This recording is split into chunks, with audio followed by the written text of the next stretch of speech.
తెలంగాణపై తాడో పేడో తేల్చడానికి కేంద్రం సిద్ధమవుతూ ఉంటే తన వ్యూహాలకు మరింత పదును పెట్టాలని డిసైడ్ అయ్యారు గులాబీ బాస్ కేసీఆర్. ఫామ్ హౌస్ లోనే ఉన్న ఆయన సంక్రాంతి తర్వాత ఉద్యమాన్ని పరుగులు పెట్టించాలనుకుంటున్నారు.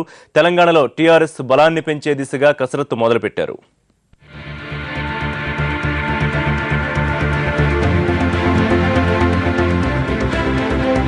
రాష్ట్ర విభజనపై కేంద్రం ఎలాంటి నిర్ణయం తీసుకోబోతోందనే దానిపై తెలంగాణ సీమాంతర నేతల్లో ఇప్పుడు ఒకటే చర్చ. తెలంగాణ అంశంపై ఢిల్లీలో ప్రతిరోజు ఏదో ఒక మీటింగ్ జరుగుతోందన్న వార్తలు వస్తుండటంతో అందరిలోనూ టెన్షన్ కనిపిస్తోంది. అయితే కేంద్రం చేసే ప్రకటనపై ఎన్నో అనుమానాలున్నాయంటున్న టీఆర్ఎస్, టీజేఏసీలు మాత్రం ఉద్యమ కార్యాచరణని అమలు చేయడంపై తలమునకలై ఉన్నాయి. మంత్రుల నియోజకవర్గాల్లో జేఏసీ సభలు పెట్టి ఒత్తిడి తెచ్చే పనిలో పడితే బైక్ ర్యాలీలు, కాగడాల ప్రదర్శనలతో టీఆర్ఎస్ కూడా పరుగులు పెడుతోంది. త్వరలోనే సామూహిక దీక్షలు చేయనుంది. తప్పకుండా ఏదో ఒకనాడు ఇవన్నీ ముసుగుల గుద్దులాట ఉండవు. ఎవరు ఏం చేస్తున్నారు, ఎటువైపు ఉంటున్నారు, ఎట్లా పథకాలు ఇస్తున్నది తప్పకుండా ఇవ్వకపోతే రేపు తెలిసేటువంటి ఆస్కారం ఉన్నది. అందుకని ఇవాళ నేను ఒకటే డిమాండ్ చేస్తున్నా, ముసుగుల గుద్దులాటలు బంద్ చేసి ఎవరు ఏ పక్షాన ఉన్నారో, ఎవరు దేనికోసం ఉన్నారో తేల్చి చెప్పాల్సిన బాధ్యత ఉందని చెప్పి టీఆర్ఎస్ పార్టీ డిమాండ్ చేస్తుంది. టీఆర్ఎస్ అధినేత కేసీఆర్ మాత్రం కొంతకాలంగా ఫామ్ హౌస్లోనే ఉండిపోయారు.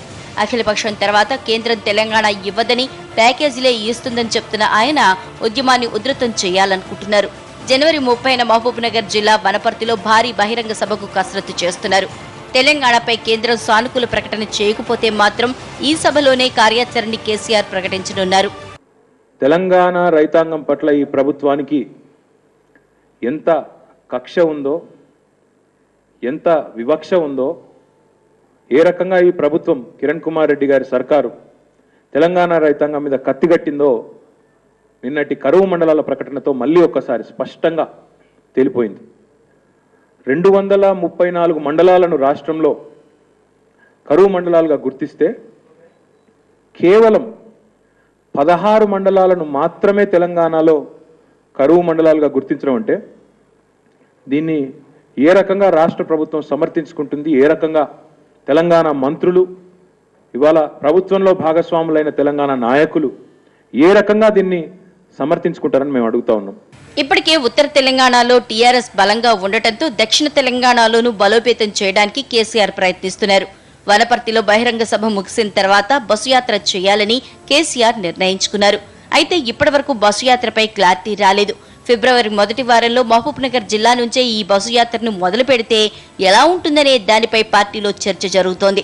2014 ఎన్నికల్లో తాము అనుకున్నన్ని సీట్లు సాధించేందుకు అవసరమైన రాజకీయ వాతావరణాన్ని ఏర్పరచుకునే ప్రయత్నాల్లో మునిగిపోయారు గులాబీ నేతలు. దీనికోసం రాజకీయంగా ప్రజా సమస్యలపైన జనంలోకి వెళ్లాలనుకుంటున్నారు. తాజాగా విద్యుత్ ఛార్జీల మోత, కరువు మండలాల ప్రకటనలు, తెలంగాణకు జరిగిన అన్యాయాలపైన పోరాటం చేయాలనుకుంటున్నారు. సంక్రాంతి తర్వాత ఉద్యమ కార్యాచరణని పట్టాలకు ఎక్కించిన ఈ నెలాఖరుకు కేంద్రం చేసే ప్రకటన ఆధారంగానే ముందుకు వెళ్లాలనుకుంటోంది టీఆర్ఎస్.